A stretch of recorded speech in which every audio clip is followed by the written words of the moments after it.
What, if anything, can we know about God from nature? Stay tuned.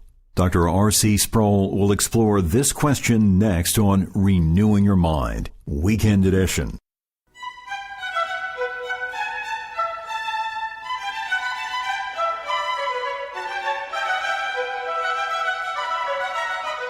Welcome to this weekend edition of Renewing Your Mind with founder and president of the Ligonier Academy of Biblical and Theological Studies, Dr. R.C. Sproul. God has made himself known. He's revealed himself to the world, leaving all men without excuse. We have no justifiable reason to believe God is not there. But what about those people who don't have access to a Bible, some would ask? In 1 Corinthians, the Apostle Paul says that the natural man cannot know the things of God. Does that mean they cannot know anything about God? In the first chapter of Romans, Paul affirms that all men know God by the things in the natural order. How do we reconcile Paul's statements about God's revelation? Can we reconcile them? Dr. Sproul says yes. Let's join him now for today's lecture, General Revelation and Natural Theology. Today, as we now begin the actual study of the whole scope of systematic theology, having done some introductory work in our first two sessions, I want to begin with the subject of revelation. Because, as I've said, Christianity is not based upon someone's speculative philosophy, but it stands or falls as a revealed faith. And the fundamental assertion of the Christian faith is that the truth that we embrace as Christians is truth that has come to us from God himself. God who is hidden from our vision. We can't see him with our eyes. Nevertheless, he has removed the veil that hides himself from us by means of revelation. A revelation is a making plain or clear or unfolding of that which is hidden. Now, in the study of theology, we make some distinctions about revelation, about different kinds of revelation, and one of the most important distinctions we make is the distinction between what is called general revelation and what is called special revelation.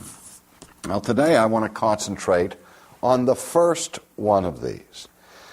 But the Scriptures tell us that God is the fountainhead or the source of all truth. And if you can think of this in terms of an analogy or a metaphor of the headwaters or the source of a river that maybe is a small spring, and yet out of that spring flows a mighty river. Now, the idea here is, with God's being the source, the spring, or the what they call in the foreign language, the Ursprung, the original spring of all truth, the idea that comes from that is that not only is religious truth dependent upon God's work of revelation, but that all truth is dependent upon divine revelation. Now, that may seem an astonishing idea to you, but it was an idea that was taught very strongly, for example, by St. Augustine and then later by St. Thomas Aquinas. And the idea was this, that we as creatures couldn't know anything about anything unless God made knowledge itself possible for us. And the illustration that St. Augustine used was this. He said, here we are equipped with eyes and a brain and optic nerves and all of the physical equipment that is necessary for vision, for seeing. And we go to the eye doctor and he examines us and says, you're not blind. In fact, you have 20/20 vision. But if we are placed in a room where there are all sorts of beautiful objects, and we have 20/20 vision, an acute visual perceptive ability, and you turn out the lights, and the room is immersed into total darkness, how much of the beauty will you see of those things that are in the room? You won't see anything.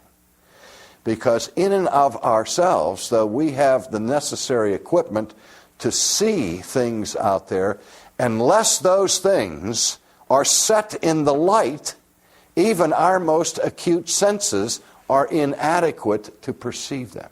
And Augustine said, just as you need light physically to be able to see anything in this world, so the light of divine revelation is necessary for us to know any truth whatsoever. So for Augustine, and Aquinas then quoted Augustine verbatim on this very point, saying that all truth and all knowledge in the final analysis rests upon God as the source of truth and as the one who makes it possible for us to know anything at all. So at this point, when we say that we trust in revelation for the content of our religious faith, and somebody who coming from the physical sciences makes fun of that and say, well, you people appeal to some kind of supernatural revelation where we don't need that, we just go to our laboratories and we discern truth empirically. What we would say to them is that you can't learn anything in a test tube, were it not for the Creator's revealing to you and giving you the capacity to learn what you learn through a study of nature. Now, this brings us to these two sources of revelation, or two kinds of revelation. When we talk about general revelation, this refers to that unveiling that God gives of himself that is general in two ways. The term general has two directions to it. First of all, it's called general revelation because it is knowledge that is given to everybody. Everybody in the world has an availability of divine revelation. God does not simply reveal himself to specific individuals or mystics or isolated spiritual people, but his self-revelation goes to every human being, to the whole world. The whole world is his audience. The Bible says, for example, the heavens declare the glory of God, and the firmament shows forth his handiwork. So anyone who has eyes and can see walks in that theater and is a spectator of the glory of God that is manifested through the stars and the moon and the sun and all of nature, which is a grand theater. You say, but what if you're blind? That knowledge doesn't proceed to everybody. Well, also the Bible speaks about God's knowledge that he plants in your souls, that he gives you a conscience, and by nature he reveals inwardly to you, he gives you a sense of right and wrong, which comes from him. So even if you're blind and can't see the physical universe, you still have that interior knowledge of God that he has planted within your soul. And I'll talk a little bit more about that later. But for now, let's just say this, that the word general means that everyone is in the audience. Every human being is exposed to God's revelation, the general revelation. Now again, we're not talking about the Bible here, because there are millions and millions of people who have never seen a Bible, never read a Bible, never heard anybody preach from the Bible. But they have lived in the theater of nature, where God manifests himself to people. Now the second reason why it's called general is that the content of general revelation is of a general sort. That is, it doesn't give us a detailed account of the atonement of Christ or of the resurrection of Christ. You can't study a sunset and see the heavens declaring for us God's plan of salvation. You have to go to the Bible for that. That has specific information that you can't gain from a study of nature. But it's not that nature reveals nothing about God, but the content is that God is. His eternal power and deity is made manifest through the created order. Now, we'll look at that in a little bit more detail in a few moments. But first, let's make another distinction. We understand now the difference between general and special revelation. General revelation is that revelation that God gives to everybody, and it's of a general sort. It gives us a general knowledge of God. It's different from the Bible. The Bible is special revelation, and only those who have access to it get it, and it gives us much more detailed information about the work and the plans of God that you would get from general revelation. Now, sometimes general revelation is called natural revelation. And this is where it gets a little bit confusing. And I have to ask you to be careful here. If we use the term natural revelation, what is usually meant in the lingo of theology, in the parlance of the discipline, is that the term natural revelation is a synonym for general revelation. Because general revelation is that revelation that God gives to us in and through nature. And so we can call it general revelation, or we can call it natural revelation. Is that easy? That's clear? Okay. Now here's where it gets tough. And here's where it gets confusing. There's another category that we're interested in here, and it's called natural theology. Now sometimes people confuse the term natural revelation and the term natural theology. They do not refer to the same thing. I'm going to draw a picture up here on my little blackboard to try to display the difference between natural revelation and natural theology. And we'll take advantage of my vast artistic skill here at this point, where we're going to draw picture of a human being. Isn't that clever? This is a person. We'll make him a happy person. We'll give him a smiley face, okay? Now, this person is down here in this world, and up here is God. And in between God and this person is the world, or the universe, or what we'll call nature. Now, when we talk about general revelation, we're not simply saying that God gives us a planet called Earth and then says, okay, you go back and use the naked power of your reason to figure out who I am on the basis of this clue I left here of giving you a created world. Now, obviously, you can do that with a painting. You study a painting carefully, and you see the brush strokes, you see the kind of pigment that is used, you see the style that is in it, and you can do some detective work and come to the conclusion, wow, this painting must have been painted by Van Gogh or from Rembrandt or whoever, because you know something previously about Rembrandt or about these other painters. And it's not that God just paints the painting and then just allows you to be the detective. The idea of revelation is more than that. It is that this is a medium through which God actively reveals himself to this person. That nature is not independent of God, but God communicates himself through the medium of the world. He communicates himself through the glory and majesty of the heavens and the stars and all of that. Now, this revelation that comes through nature is what we call natural revelation. And the revelation is something that God does. And the term natural revelation, then simply stated, refers to the work or action by which God reveals himself in and through nature. So the revelation is something God does.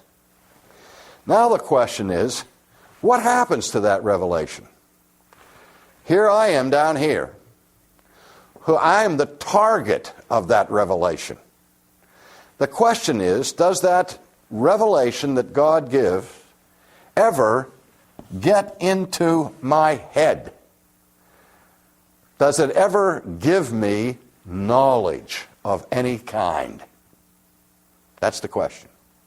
Now, when we talk about natural theology, the distinction between natural theology and natural revelation is something God does, and natural theology is the result of what God does.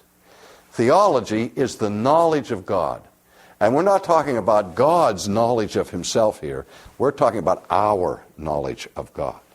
The question is, when God reveals himself to all of us, does that yield any knowledge to us about God? Or to put it in other terms, can I learn anything about God from nature? Now, there's a huge controversy about this that's been going on for quite some time now in the field of theology. There have been vigorous opponents to the idea of man's having any ability to know anything about God apart from salvation. Paul says in Corinthians that the natural man does not know God. And it would seem at that point that the apostle is precluding the possibility of anybody getting any knowledge of God by means of nature, unless the Holy Spirit illuminates him, opens his eyes, and so on. However, in Romans chapter 1, which is the classic location for the doctrine of general revelation and of natural theology, the apostle says something else. And we'll look at that in a minute, but the apostle there says that we do have a knowledge of God. Now, before I look at the text, I want to see if you feel the problem.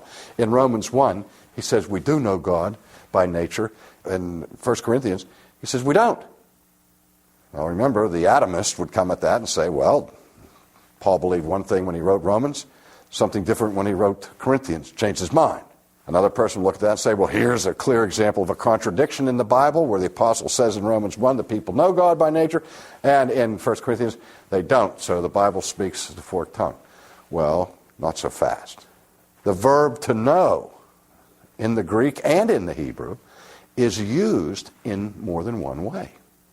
There is that knowledge that we would call cognitive knowledge, intellectual awareness of, and then there is that personal, intimate knowledge that is a different kind of knowledge. For example, the Bible speaks of the Old Testament patriarchs of Adam and of Abraham and so on, and when it talks about their bearing children, it'll say Adam knew his wife and she conceived. Now what does that suggest? That Adam and Eve meet in the garden and he says, Madam, I'm Adam, and as soon as they're acquainted and he has an intellectual awareness of this woman, she's suddenly pregnant? Not at all. When the Bible uses the verb to know there, it's using that verb to describe the most intimate possible human relationship between a man and a woman. And when Paul is talking to the Corinthians, he's talking about a spiritual discernment of the things of God. And he is saying that in our fallen condition, we don't have that kind of spiritual knowledge of God. But that's a knowledge that goes beyond mere awareness, mere intellectual cognition. And if we look now at Romans 1, Paul says, he says in verse 18, for the wrath of God is revealed from heaven against all ungodliness and unrighteousness of men who suppress the truth in unrighteousness. Paul is concerned here to show why it's necessary for us to be saved. And he's bringing the whole world before the tribunal of God.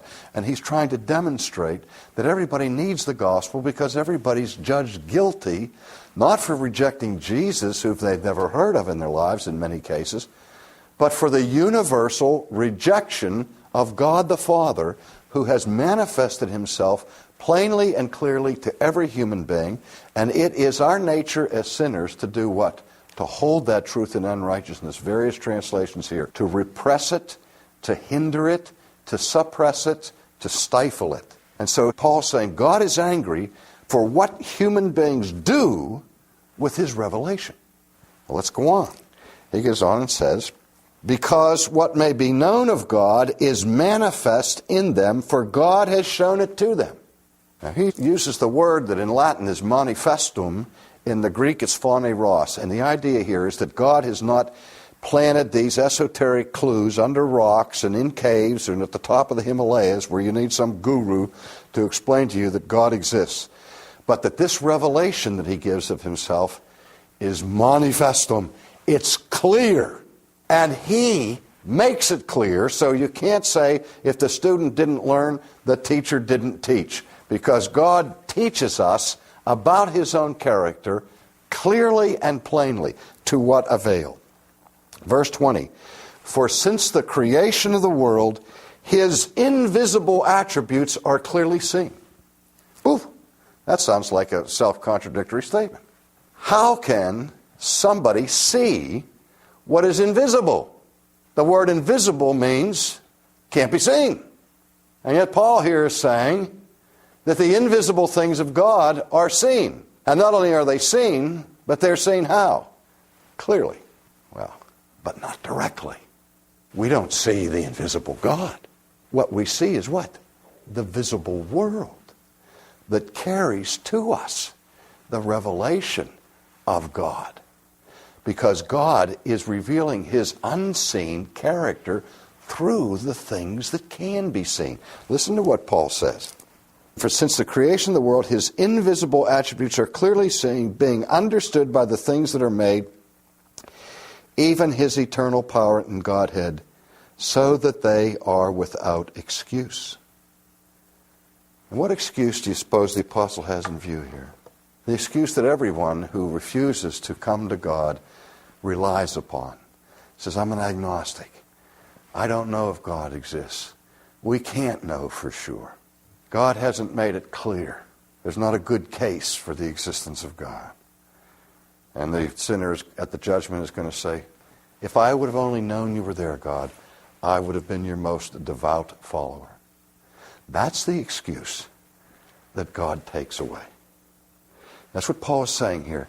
God has so clearly manifested himself through nature, and that revelation is clearly perceived, so that leaves man without an excuse. Now again, because, verse 21, although they knew God, they did not glorify him as God, nor were thankful, but became futile in their thoughts, and their foolish hearts were darkened. You see where Paul is saying here? He uses the participial form of the verb to know, and he says that they did know him. So in Romans 1, he says we know him in one sense. In 1 Corinthians, we don't know him in a different sense. But we know this much: his eternal power and deity is made clear to the whole world. And so there is not only a general revelation or a natural revelation, but there is also a natural theology. That natural theology gets all distorted and defective and all the rest, but it does not erase the knowledge of God that God gives to us through nature.